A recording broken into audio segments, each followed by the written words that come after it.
Coucou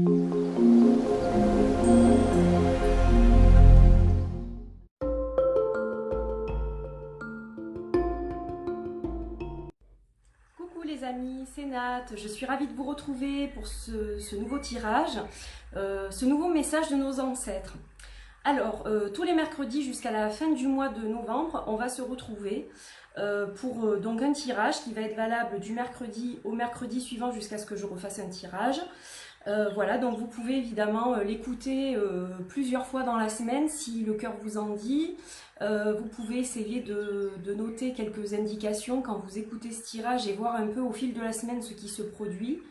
Voilà, des fois il s'agit de démarrages qui vont durer un certain temps, donc le tirage va même rester valable au-delà de la semaine parce qu'on va démarrer quelque chose qui va peut-être ensuite prendre forme au bout de quelques semaines ou quelques mois.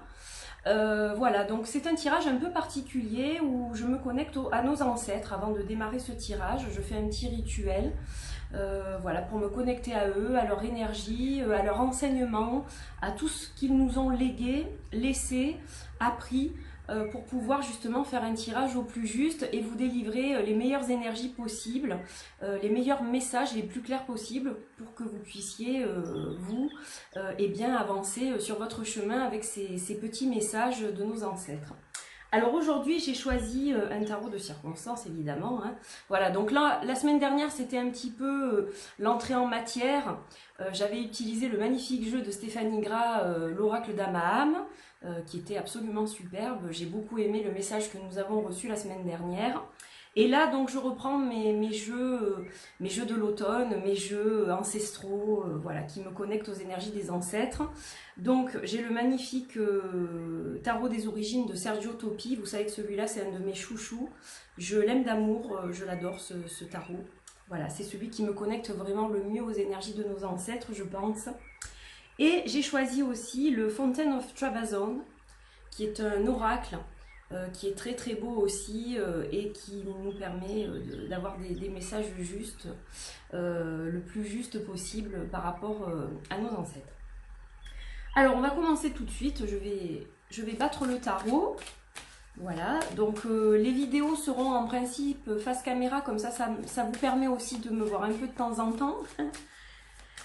Parce que c'est vrai que quand je fais les présentations de jeux, je les fais plus maintenant sur un bureau ou une table, pour que vous puissiez bien voir les cartes, etc. Donc voilà, au moins ça me permet aussi d'avoir un contact avec vous. Même si je ne vous vois pas, je sais que vous êtes derrière votre écran. Allez, on mélange le tarot. Déjà, on va voir ce que ça nous dit. Je coupe, hop, et allez, je vais choisir celle-ci. Et celle-ci, c'est la carte du 9 des bijoux. Alors, la suite des bijoux, c'est un peu comme la suite des pentacles dans le tarot traditionnel. Donc en fait, pourquoi les bijoux? Parce que donc il y a très longtemps en arrière, quand les hommes ont découvert l'or, il fallait quand même de certaines connaissances pour façonner des bijoux en or, pour faire des objets, etc. D'où la suite des bijoux, donc dans ce tarot-là. Et donc c'était une source d'abondance, de richesse, de connaissances, etc. Donc là, cette carte, qu'est-ce qu'elle nous montre? Elle nous montre un personnage dans le fond, qui est assez souriant, qui a l'air d'être satisfait en fait de ce qu'il a accompli. Alors qu'est-ce qu'il a accompli? Il a fait ce vase de ses propres mains, il a fabriqué ce vase avec ses compétences, avec ses connaissances, avec les matériaux qu'il avait autour de lui. Et donc, il a créé quelque chose de beau, un objet utile, et donc il est pleinement satisfait. Ça lui procure une abondance et bien de fierté et de joie de voir ce qu'il a pu faire de ses mains. Et évidemment, quand il va troquer ce vase, puisque à l'époque, quand on voit les images, on se doute bien que l'argent n'existait pas encore, donc on va plutôt parler de troc, qui va correspondre donc à une monnaie d'échange. Quand il va troquer ce vase contre autre chose, eh bien la chose qu'il va recevoir en échange va être quelque chose dont il a besoin, quelque chose qu'il désire. Ça va donc lui procurer une abondance encore supplémentaire. Et donc cette carte, elle est gage de réussite, d'abondance, dans tous les sens du terme, pas seulement matériel donc, mais ça peut être aussi une autre forme de richesse. Voilà, par exemple, si on finit une formation et qu'on obtient un certificat de fin de formation, eh bien, on a une forme d'abondance qui nous est donnée. Donc voilà, ça peut être tout un tas de choses au niveau de l'abondance. Ce n'est pas que l'argent, ça peut être l'argent aussi. Vous pouvez avoir une prime, vous pouvez trouver un emploi qui va du coup donc vous permettre d'obtenir un salaire ou un meilleur salaire, etc.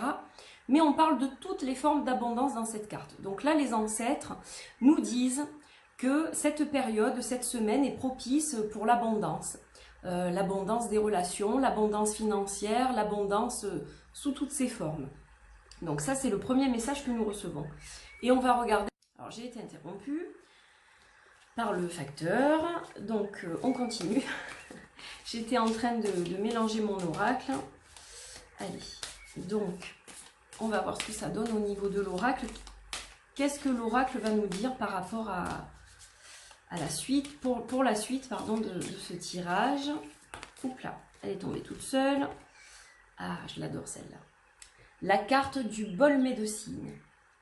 Alors, le bol médecine, c'est le bol chantant, c'est le bol tibétain, le bol en cristal aussi, ça peut être. Mais bon, là, vu la couleur, on va plus parler d'un bol tibétain. Alors, en fait, cette jeune femme, elle est en train de manipuler son bol tibétain, elle est en train de le faire chanter, et elle émet des vibrations. Donc, cette carte, elle nous parle de vibrations. De vibrations sonores en l'occurrence. Donc si vous avez un bol tibétain, ça va être le moment cette semaine de le faire chanter pour vous purifier, pour vous soulager du stress, pour vous sentir mieux tout simplement, hein, voilà, pour retrouver un bien-être. Et en fait donc ces vibrations, elles vont nous parler de libération émotionnelle, de libérer aussi le mental, de laisser l'ego de côté aussi pour pouvoir donc prendre une décision avec son vrai moi, avec le moi profond vraiment, qui est en alignement parfait avec tout notre être. Et justement, elle va nous parler aussi d'évolution. Donc vous voyez, on avait une carte d'abondance avec la première carte ici. On nous parlait d'abondance, on nous parle de création aussi à travers l'élaboration de ce vase. On va nous parler de créer, de mettre en pratique quelque chose qu'on a appris. Et donc cette carte-là, elle va nous parler d'embrasser un nouveau chemin, une nouvelle direction. Et on va embrasser un chemin qui nous correspond totalement, qui est en parfait alignement avec nous-mêmes. Voilà la signification de cette carte. Donc, elle vous demande en fait si vous êtes prêtes et prêts à embrasser cette nouvelle route qui s'ouvre devant vous et à accueillir l'abondance que cette route va vous procurer au fil du chemin. Voilà, donc un très très beau message, je trouve, de nos ancêtres cette semaine.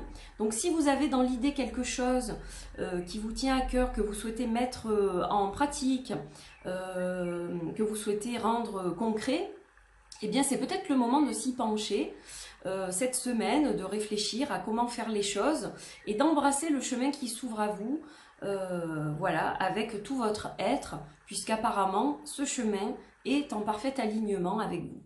Voilà le message pour cette semaine.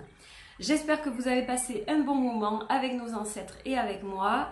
Je vous retrouve la semaine prochaine pour un nouveau tirage. D'ici là, portez-vous bien, je vous embrasse très fort et je vous souhaite une belle semaine. Bye bye!